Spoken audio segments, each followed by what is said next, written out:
¿Qué tal? Muy buenas noches, sean todos ustedes. Bienvenidos de nuevo a su taller de historia, que como siempre les digo, ustedes han hecho de su predilección.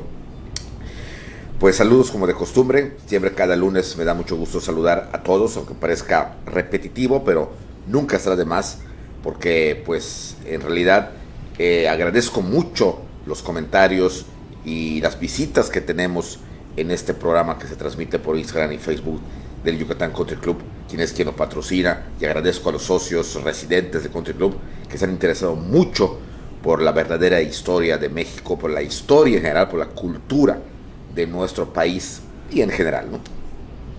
Saludos entonces a toda la República Mexicana, la Ciudad de México, saludos a mis amigos de la Ciudad de México, saludos al Estado de México también, saludos a Aguascalientes, al Estado de Hidalgo, también quiero mandar muchos saludos a los amigos que nos miran desde Guadalajara, a los amigos que nos miran desde Veracruz, Chetumal, nos han mandado saludos desde Campeche, qué bueno, Tabasco también, no había yo recibido saludos de Tabasco, ahora veo que Tabasco también, qué bueno, me da muchísimo gusto que el Tabasco se interese por esta historia, porque mucha parte de este momento histórico, pues Tabasco, sus personajes juegan un papel importante en esta etapa que estamos comentando de la historia de la revolución y contrarrevolución, engañada, tergiversada, en fin, todo eso.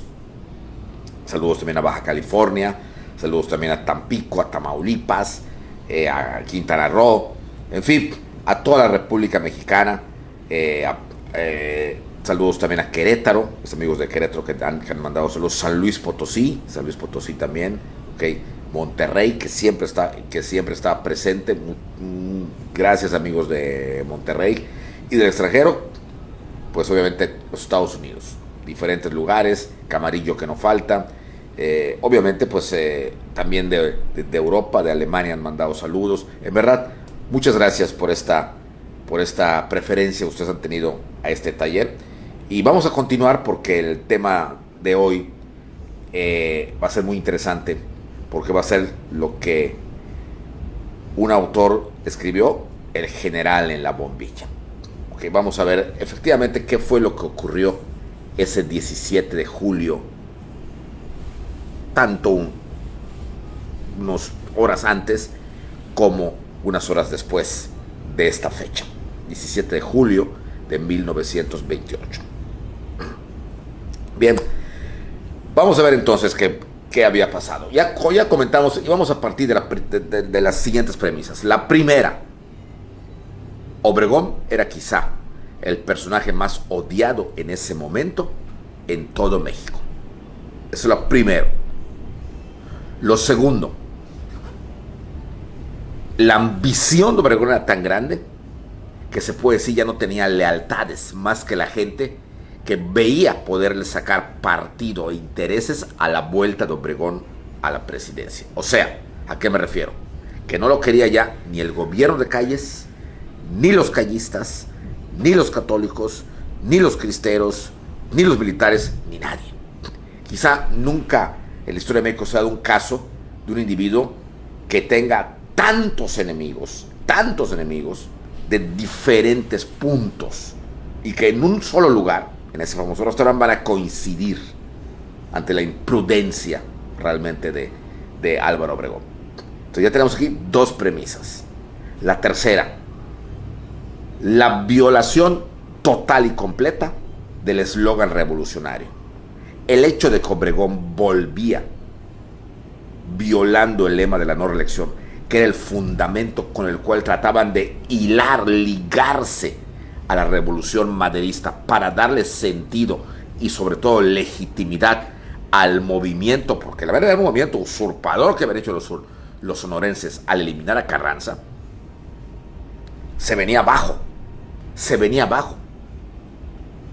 Y por lo tanto, como cuarta premisa, lo que se veía venir hasta para el más ignorante de los mexicanos era una dictadura muy similar a la de Porfirio Díaz, y quizá peor, porque Porfirio Díaz nunca se caracterizó por eliminar físicamente a sus enemigos, rara vez, era excepcional, mientras que Obregón no. Obregón era un tipo que se le puede considerar un criminal, un asesino, eliminaba a todos sus oponentes. Entonces, si la lectura de Porfirio Díaz había sido una lectura paternalista, por así decir, la de Obregón se veía una dictadura durísima y se veía venir. Bien, eso era la parte que se veía para ese mes de julio, previos días y previas horas antes al 17 de julio.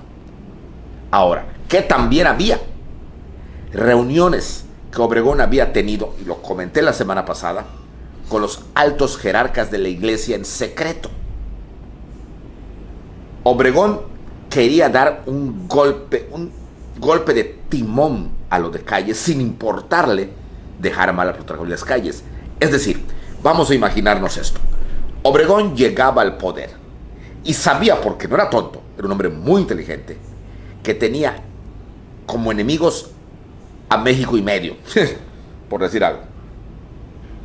Pero el golpe de timón estaba que, subiendo al poder, acabaría con la guerra cristera y muy probablemente le daría su lugar otra vez a la iglesia. Esto implicaba dejar mal a Calles y que el linchamiento sea contra Plutarco Elías Calles, contra el Morones, contra Garrido, contra todos los callistas. Y eso lo solidificaría en el poder, lo legitimaría, porque Obregón estaba conscientísimo de que México era un país eminentemente católico. Y hace casi 100 años era en un 85-90% católico. Por lo tanto, era un golpe estratégico buenísimo. Golpear a Calles, volver con la iglesia, ¿ok? Y él sostenerse. Y obviamente sabía que la iglesia iba a quedar agradecida con él, y con la complicidad de la iglesia, Obregón se sostendría, por Dios. Se sostendría. Y no se sostendría 4 años. Ya en el poder, Obregón cambiaría, ya lo había hecho, cambiaría la Constitución. O sea, imitaría a Porfirio Díaz. Volvería a la reelección y muy probablemente algunos de nosotros hubiéramos nacido en el régimen obregonista ya cuando él tuviera 80 años. Y estaremos contando otra historia. Pero esta segunda parte, el pueblo, la gente, no lo sabía. Era demasiado secreto porque era una sorpresa, era un golpe que tenía que dar Obregón. Pero ¿quién sí lo sabía? Plutarco Elías Calles. ¿Y cómo es que lo sabía? En primer lugar, porque el presidente lo debe saber todo. Y si no lo sabe, estamos mal. Plutarco lo sabía. Segundo, sabemos, por conducto de doña Hortensia Elías Calles y don Fernando Torreblanca, que Obregón se lo dijo a Calles. Se abrió con él y le dijo que lo que estaba haciendo lo había permitido Obregón, pero que él no estaba de acuerdo y que él iba a solucionar el problema. Y tenemos el diálogo que les conté la vez pasada, que hasta Calles le dice: entonces tú quieres llegar a la presidencia como el presidente que solucionó el problema cristero. Y Obregón le dijo: sí, sé que no te gusta, pero aquí no hay más remedio que eso, porque este país es un país católico. Y aunque ni tú ni yo lo seamos, el pueblo lo es. Y no lo voy a combatir. O sea, esto lo sabía perfectamente Calles. Bien. Ahora viene la parte, el entreteje de todo este drama que va a terminar trágicamente. Era evidente que si Calles sabía, y vamos a suponer que Obregón solamente haya confirmado lo que Calles ya sabía, porque lo sabía, que Obregón se entrevistaba en secreto con los jerarcas de la Iglesia Católica, especialmente con los representantes papales, que era del obispo Leopoldo Ruiz y Flores y Pascual Díaz. Ya lo sabía, y se lo confirmó que era verdad cuando Obregón se lo dice. Pero Calles sabía también que había mucho disgusto contra Obregón, y prueba contundente de ello era que unos meses antes lo habían intentado matar en Chapultepec, cuando le tiraron la bomba que comentamos la vez pasada por Segura, Vilchis y compañía. Y ahí Calles, de una manera terrible, le echó la culpa a los hermanos Pro, que eran los que realmente quería El impacto no era matar a Segura Vilchis, que se declaró confeso, sino a los pro, especialmente al padre, como ocurrió. Pero como ya se sabía que los católicos estaban ya en un plan, ya no solamente de resistir, en una especie de resistencia pacífica como fue al principio, sino que ahora ya se sabía que le mandaban armas a los cristeros, se sabía que los cristeros estaban ganando y que ya habían llegado a cometer el atentado contra Obregón porque pensaban que el enemigo era Obregón para que no subiera. Ahí había que meterse con el fanatismo católico, de los católicos radicales, para acabar con Obregón.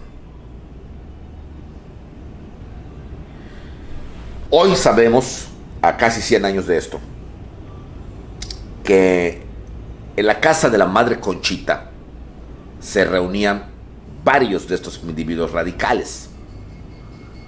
Pero lo que casi nadie nos dice, porque cuando vinieron los arreglos, la iglesia malamente aceptó callarse la boca. Malamente digo, porque fue una traición a los cristeros. Asistían también gente de calles. El general Topete, muy cercano a Obregón y a Calles. El mismo Luis N. Morones se dice que asistía, embosado. Y no sería nada extraño, ¿okay? Porque ¿de qué vivían todos esos cuando habían sido clausurados conventos, limosnas y todo lo demás? Les pasaban su lana. Precisamente porque estaban buscando la manera, o sea, el enemigo era común para todos. Obregón. Obregón era el enemigo. Y había que eliminarlo. Entonces, estos personajes que asistían a reuniones católicas o a misas secretas, allá por la calle del Chopo, los que conocen México sabrán dónde está esa calle, donde estaba escondida la Madre Conchita con sus monjas, que no vestían de monjas, eso sí, no estaban vestidas de monjas, porque no podían hacerlo, iban a despertar sospechas, vestían normal. ¿Qué hacían ahí? ¿Hay algo escrito? Obviamente no son tontos. Por supuesto que no hay nada escrito. Meramente los testigos y las palabras de los que iban ahí los veían. Hablando con la Madre Conchita, con el Padre Jiménez. Obvio que no estaban diciendo, me voy a confesar, dame la bendición o voy a matar a fulano. Obviamente no. Toda esta conspiración de la que hablamos la semana pasada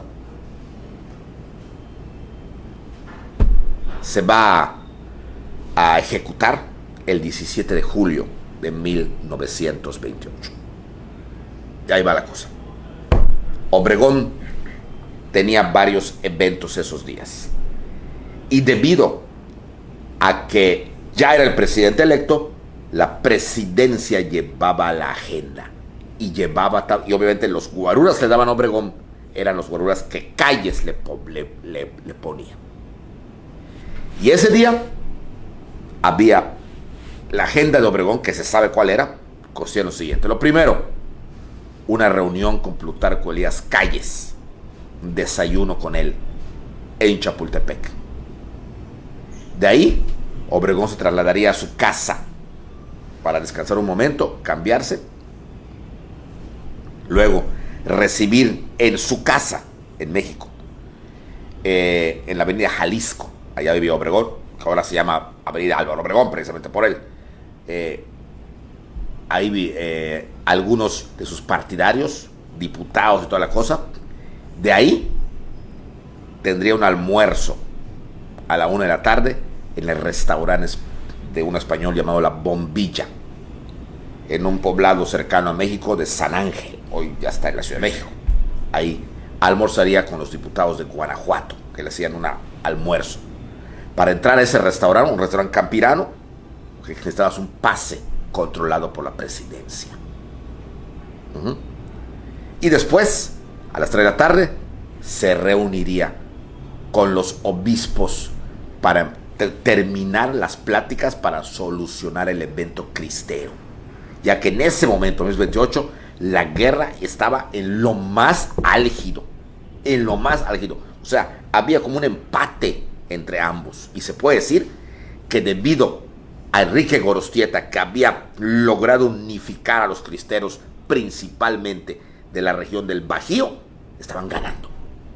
El general Amaro, con todo y que tenga su estatua en el campo de Marte, allá junto al Auditorio Nacional en la Ciudad de México, no lo había logrado. No lo había logrado. Al contrario, le estaban pegando al ejército federal por los cristeros. Era urgente esto, porque tampoco convenía que los cristeros ganaran. Que el ejército fuera derrotado públicamente, eso no convenía. Como no conviene hoy en día que el narco derrote al ejército, o que ya que los tengan presos de repente digan no los suelten. O sea, no puede ser. Eso es una humillación tremenda para el ejército mexicano. Pues lo mismo. Entonces, era urgente ya terminar esto. Porque para Obregón y para la política obregonista estaba claro que si esto no se solucionaba, perdían. Militarmente perdían. Cosa que Calles, por su fanatismo anticlerical, porque tan malo es un fanatismo, tan malo es el fanatismo religioso como el fanatismo anticlerical. Y era fanatismo contra fanatismo lo que se estaban pegando ambos. Y debido a ese fanatismo, Calles y su gente no se estaban dando cuenta que iban a perder. Entonces por eso iba. Y después de esa reunión, Obregón ya tenía un pasaje en tren para irse a Sonora. Nunca le gustó la Ciudad de México. Nunca.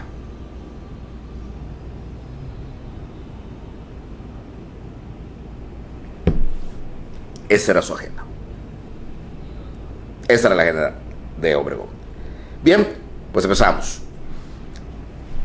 Amanece 17 de julio, miércoles. Y Obregón desayuna con Calles. Lo que sabemos por conducto de doña Hortensia es que se discutió el problema cristero. Era el problema que para Calles era algo importante. Calles se sentía una especie de Mesías, pero no la inversa. Es decir, había que acabar. Él sentía que podía ser el nuevo Hernán Cortés que acabara con la religión católica, como lo hizo Cortés con la religión indígena. Sentía que podía, que tenía la fuerza, el poder del Estado para aplastar a los cristeros. Pero en 4 años, porque ya casi tenía Calles 4 años, del 24 al 28 son 4, no lo había logrado. Y al contrario, se habían empeorado las cosas. Pero volvemos a lo mismo, un fanático no se da cuenta. Obregón vuelve sobre el tema, o Calles, quizás no sé quién lo habrá metido primero. El hecho es que no hay acuerdo en ese desayuno político entre ellos dos. No hay arreglo. Calles insiste en que se continúe con la guerra, que Obregón no pacte con la iglesia. No pacte con los cristeros. Pero Obregón dice que sí, que es un hecho que él lo va a hacer. La plática termina como la de la vez pasada. No hay arreglo, no hay un disgusto público, pero evidentemente Calles está disgustado porque él sabe que cada día que pasa, él pierde fuerza. Y cada día que pasa, Obregón gana fuerza. Y que todo lo que hizo en 4 años, el gasto millonario, eso casi nadie lo trata en los libros, que había hecho para borrar una religión. Las vidas humanas, tanto de militares como de cristeros que se habían perdido. Y todo lo demás se venía al caño. Porque Obregón pensaba decir, se acabó.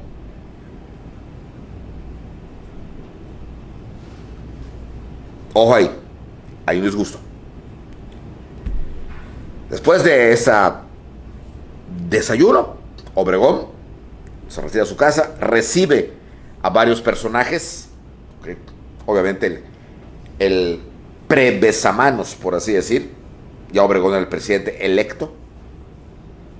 Y a la 1 de la tarde todo se prepara para ir a la bombilla. Todo se prepara. Y bien, a la 1 de la tarde Obregón sale custodiado por los guaruras que le pasó calles. El encargado de la seguridad era precisamente el general Topete, qué casualidad. Y en 3 automóviles se trasladan hacia la Villa de San Ángel, como era en ese lugar.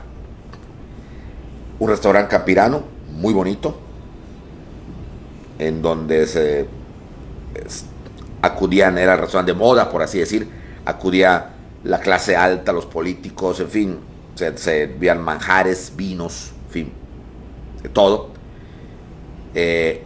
La Diputación Guanajuatense, la Diputación Local Guanajuatense le había hecho una entrada a Obregón que decía Viva Obregón, Guanajuato con Obregón, que podemos ver en las fotografías de ese momento, porque obviamente hubo muchas fotografías en ese momento. Inclusive había música, se había llevado orquesta para que cantaban las canciones que le gustaban a Obregón. A Obregón le gustaba una muy bonita que se llama El Limoncito, de Tatanacho, así le decían al autor, que estaba ahí precisamente, era el que dirigía la orquesta. Y Obregón a la 1:25 empieza a llegar la comitiva.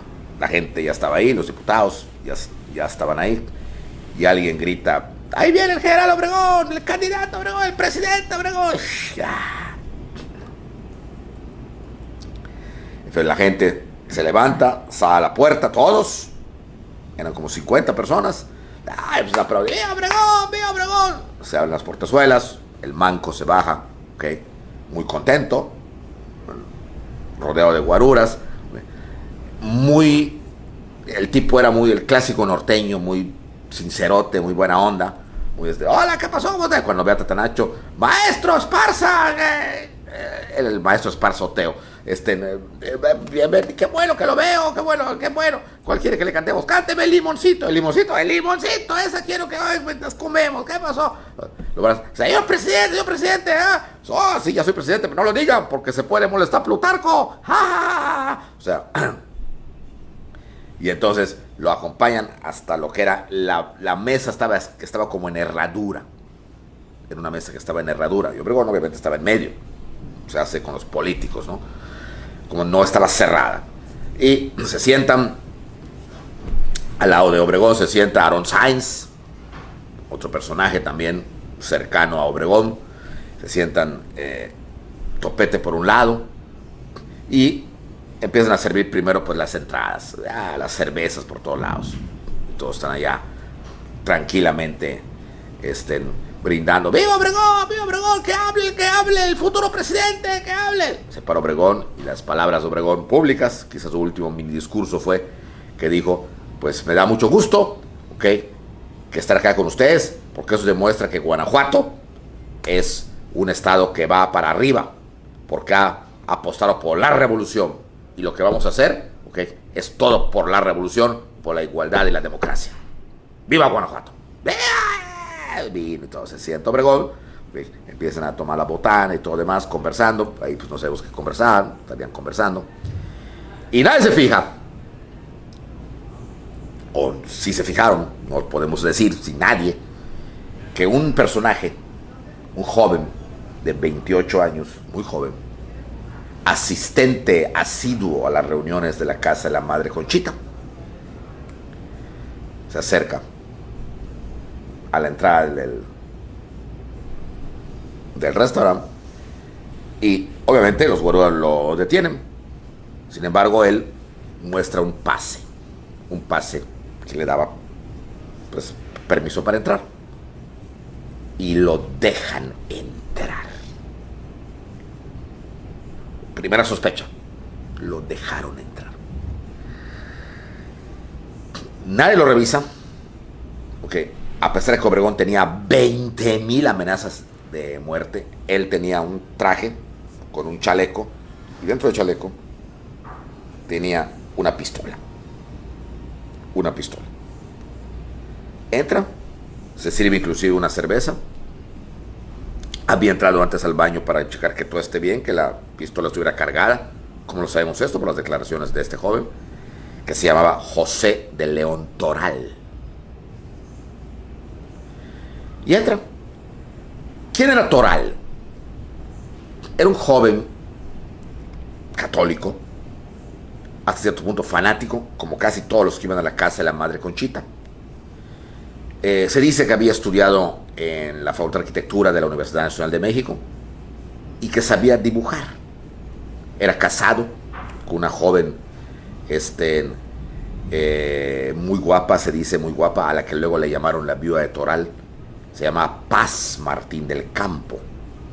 Paz Martín del Campo era el nombre de su esposa y tenía 3 hijos y estaba esperando uno.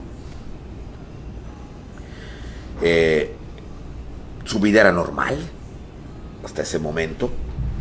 Todo lo que lo conocieron y todo lo que se ha investigado de él, y que en ese momento pues se entrevistó mucho, se investigó mucho sobre las características de la persona de él, pues dicen que era la persona más normal del mundo, iba a misa como cualquiera, o sea, sin embargo, ya lo ven, las aguas mansas, cuídame Señor, porque de las bravas yo me cuidaré.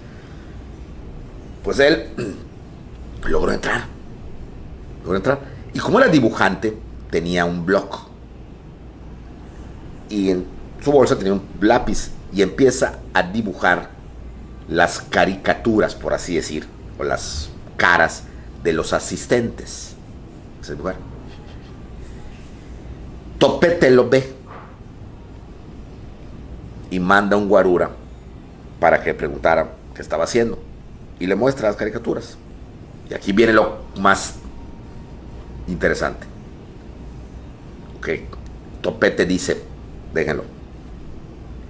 Y conforme fue dibujando, iba acercándose. Recuerden que era una herradura. Cuando se entra, pues no hay mesa. Entonces, agarra hacia la derecha y va primero pasando por la primera parte donde estaban los invitados, que nadie se daba cuenta. Bueno, había un montón de gente. Entonces, este señor estaba dibujando a todos.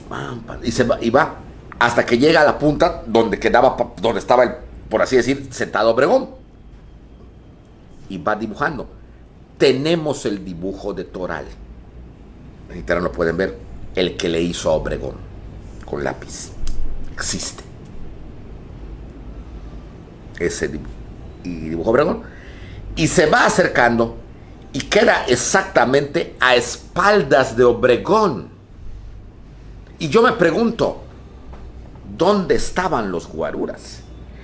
¿Dónde estaban los guardaespaldas que pueden permitir que un individuo que no es parte de la Diputación guanajuatense se pare con tal libertad a las espaldas del presidente electo, que además tenía como 5 o 6 guaruras, que además todo el mundo sabía que estaba amenazado de muerte y que además ya lo habían intentado matar 6 meses antes?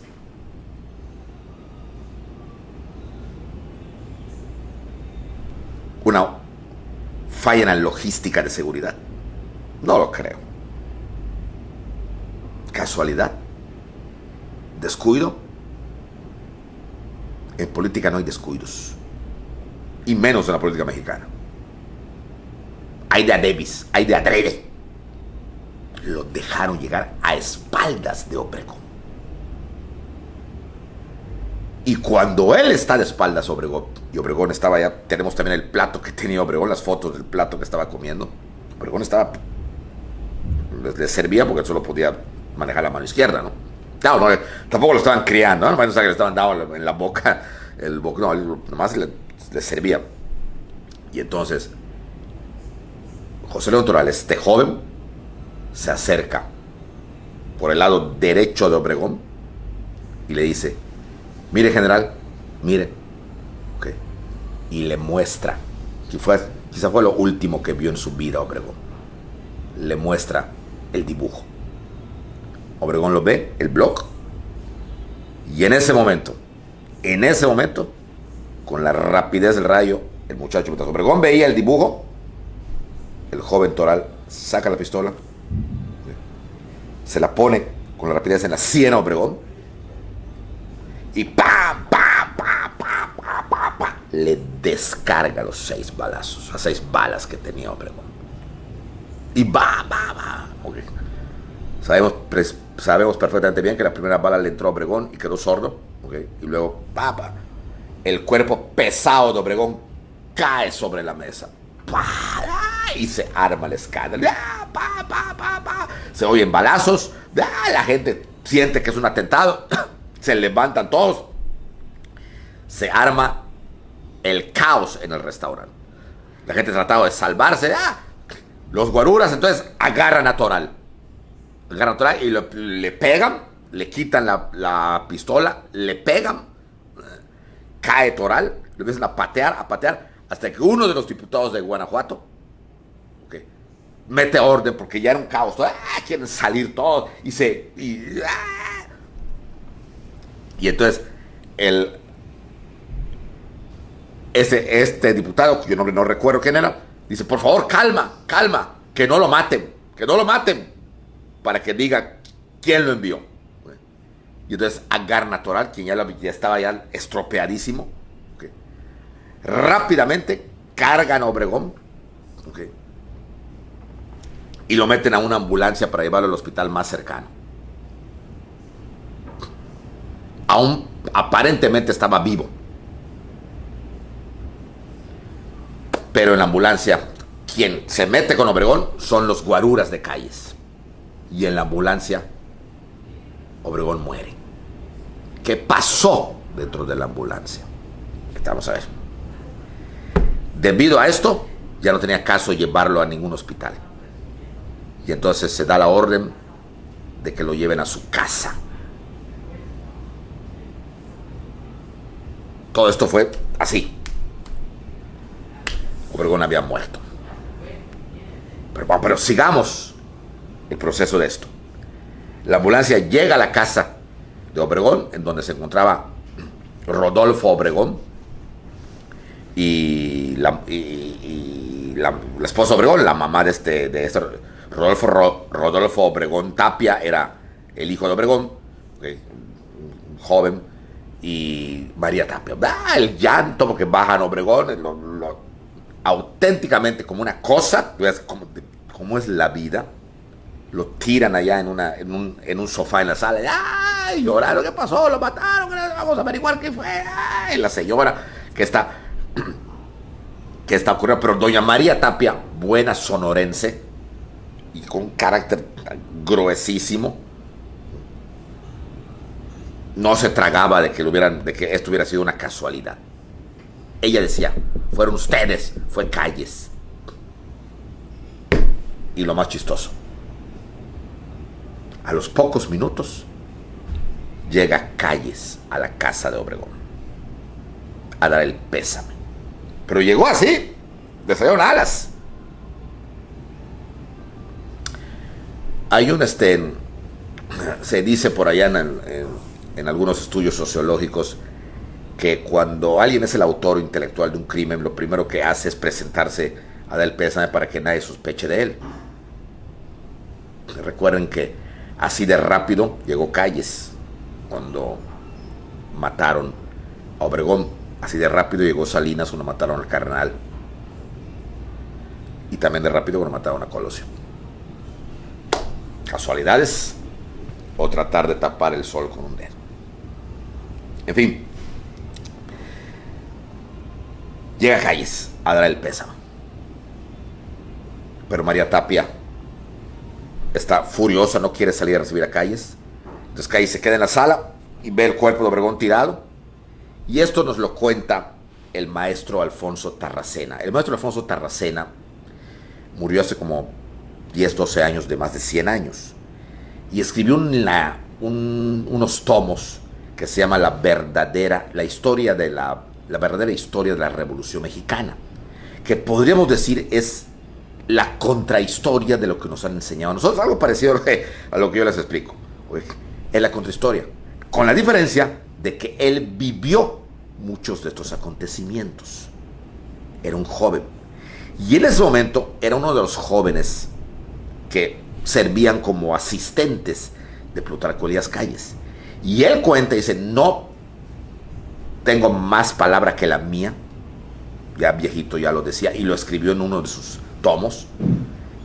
Cuando Calles vio el cadáver de Obregón ahí tirado mientras salía la familia, ahí en el sofá, que se acercó al cadáver, eso dice don Alfonso, y se acercó al cadáver y que le dijo al cadáver, y de nuevo perdonando las palabras, porque quiero ser textual, quería ser presidente, pues no se te hizo, y así quería yo verte, hijo de...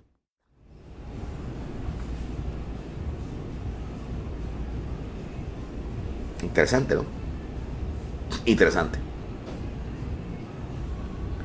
Y en eso sale doña María, quien los testigos presenciales, entre ellos está don Alfonso, se encara con Plutarco Elías Calles y le dice, ¿qué hace usted acá? Usted es el asesino de mi marido. Señora María, somos amigos, vengo a darle el pésame. No, no lo quiero. Y detrás de ella, cuando oye el hijo Rodolfo que está Calles ahí, sale con una pistola en la mano y dice, lárguese o lo mato. Fue un momento muy tenso, porque los guaruras de Calles sacaron también sus pistolas, así como pasa en las películas, todos apuntándose. Y Calles era el presidente, guarda la prudencia, se retira y ordena que como candidato presidente, o como presidente electo que era, se le haga la autopsia a Obregón, lo cual doña María Tapia se niega a que se le haga el gobierno. Lo voy a hacer yo por mi cuenta, o sea, mis médicos, no los de usted, no los de usted. Mientras tanto, ¿qué pasaba? Llevaban a Toral a la delegación de San Ángel para rendir declaración, y de ahí a la cárcel. Cuando lo llevan, ya la gente ya lo sabía, ya la familia de Obregón tenía varios hijos y sobrinos. Obregón tenía un sobrino que cuando se enteró de lo que le había pasado a su tío, él vivía en la Ciudad de México, trata de seguir a Toral y se va acercando. Todos creían que para matarlo, pero no. Cuando Toral es llevado ya para encerrarlo mientras se decidía qué hacer con él, en este caso se le tendría que hacer un juicio, a Toral, el sobrino de Obregón le grita, Toral, Toral, no te preocupes, vas a salir de esto, porque yo sé que tú no mataste a mi tío, y yo sé quién lo mató, y lo voy a decir, porque sé quién lo mató, sé quién lo mató. Casualmente, a las pocas horas, el sobrino aparece ahorcado en su casa. Se suicidó. De nuevo, ¿casualidad? Casualidad.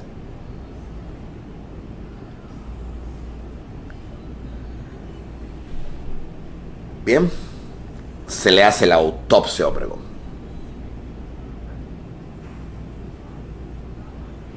Y viene aquí lo más extraordinario. Ya se habían dado cuenta que la silla donde estaba sentado Obregón tenía diferentes impactos de bala. En una se entraba por atrás, por donde estaba Toral, y en otras por delante. Toral nunca estuvo por delante. Toral nunca le hizo así a Obregón, sino así.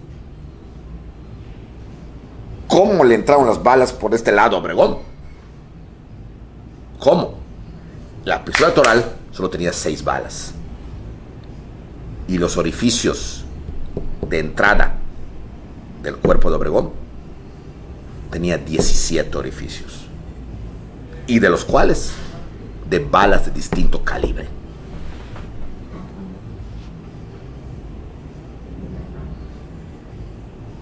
O sea, no solo Toral disparó. ¿Quién? Ahí la cuestión. ¿Quiénes dispararon? Entonces, nunca se supo. Porque cuando el asesinato viene del gobierno, nunca va a aparecer jamás el verdadero culpable. Siempre un chivo expiatorio. Siempre. Pero el culpable no va a aparecer nunca. Porque la orden viene de arriba.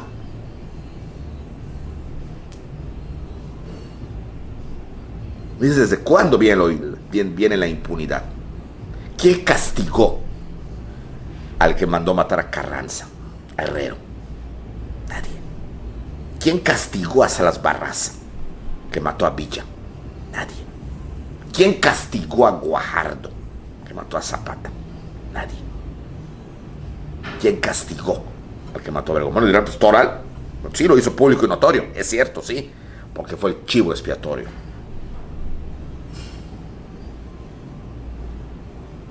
Pero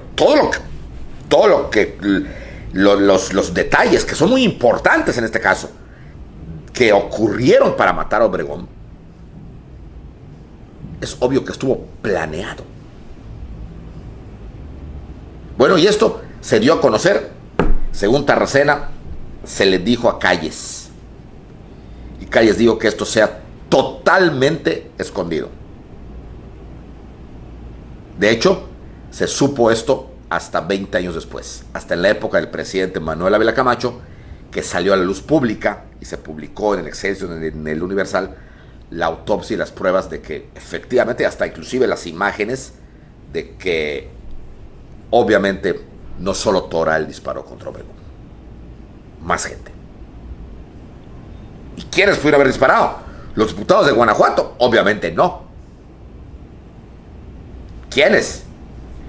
Para su servidor, como para muchos historiadores, los guaruras. Obregón llegó al almuerzo con sus enemigos, con sus futuros asesinos, los guardaespaldas que les puso Calles. ¿Y qué costía esto? Que si por algún motivo Toral, que era un inexperto, inclusive en manejar las armas, fallaba, ellos disparaban para asegurarse. O sea, en pocas palabras, Obregón no podía de ninguna manera salir vivo de la bombilla como salió vivo de Chapultepec el día del atentado de su automóvil.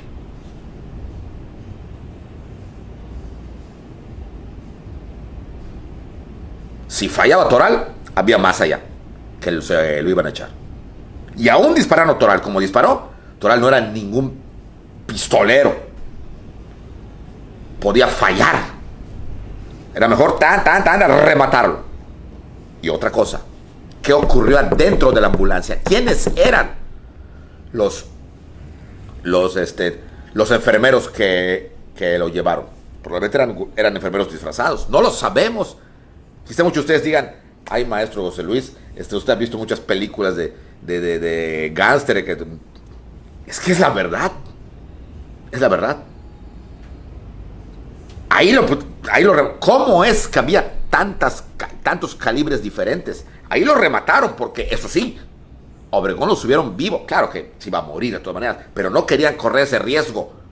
Subieron, le dispararon y listo.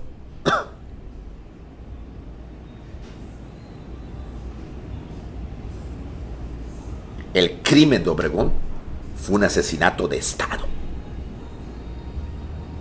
Y desde ese día hasta el día de hoy se señala a Plutarco Elías Calles como el autor intelectual. Él y Morones. Que Toral fue el chivo expiatorio, fue el expiatorio. Ahí vamos a hablar de él.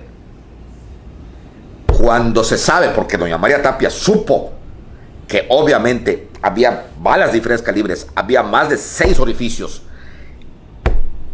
era evidente hasta para el más imbécil que esto era un crimen de Estado. Por eso es que la familia Obregón Salido hasta el día de hoy, no han permitido ni permitieron que el gobierno se haga cargo de los restos de Álvaro Obregón, hasta el día de hoy. Obregón fue trasladado a ser enterrado en Huatabampo, en Sonora, por órdenes de su esposa. Se negó a que fuera enterrado en el Panteón de Dolores con honores que Calles le iba a hacer. Se negó y lo trasladó ahí, total y completamente ahí.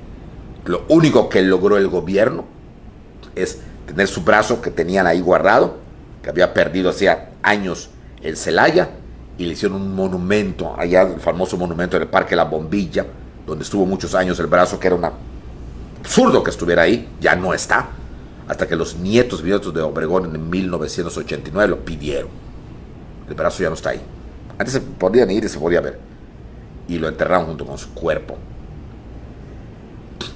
Cuando Díaz Ordaz convirtió el monumento de la revolución en el recinto funerario de los, según él, héroes de la revolución, y los empezó a reunir, los restos que estaban regados, uno en el Panteón Español, otro en el Panteón Francés, otro aquí, otro allá, otro por otro siglo. Logró reunir a casi todos, a Madero, a Pino Suárez, a Villa, a Zapata, a Calles. Pero cuando pidió a la familia de Obregón que permitiera la exhumación de los restos de Sonora para llevarlos al Monumento de la Revolución, se negaron. Totalmente se negaron. La familia de Obregón se negó. Y siempre la familia de Obregón condenó totalmente el sistema revolucionario y lo llamó corrupto y asesino. Todavía, cuando se trasladaron los restos de Lázaro Cárdenas al monumento a la revolución, que fue el último que ha estado ahí, se volvió a pedir por el presidente López Portillo que estuvieran ahí los restos y no quisieron. La familia nunca ha querido. Les han ofrecido trabajo a la mayoría de los parientes de los revolucionarios asesinados por el mismo gobierno, aceptaron puestos. Inclusive el hijo de Adolfo de la Huerta y otros aceptaron puestos, Pascual Ortiz Rubio y otros aceptaron puestos en los burocráticos en los gobiernos revolucionarios. La familia Obregón hasta hoy se mantiene firme. Nunca ha aceptado ningún puesto político del sistema revolucionario. Nunca lo aceptó. Porque para ellos ese sistema era el que había asesinado a Álvaro Obregón, echándole la culpa a otros.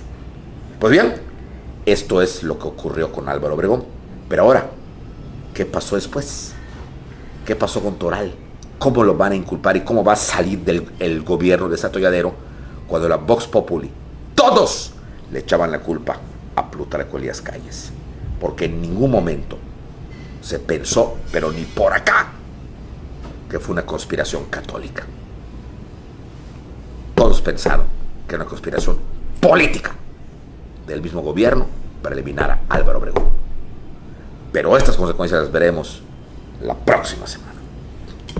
Muy bien, pues muy buenas noches, que tengan un feliz inicio de mes. Hoy comenzamos con el mes de agosto y les deseo que gocen lo que queda de las vacaciones y de este verano. Muy buenas noches.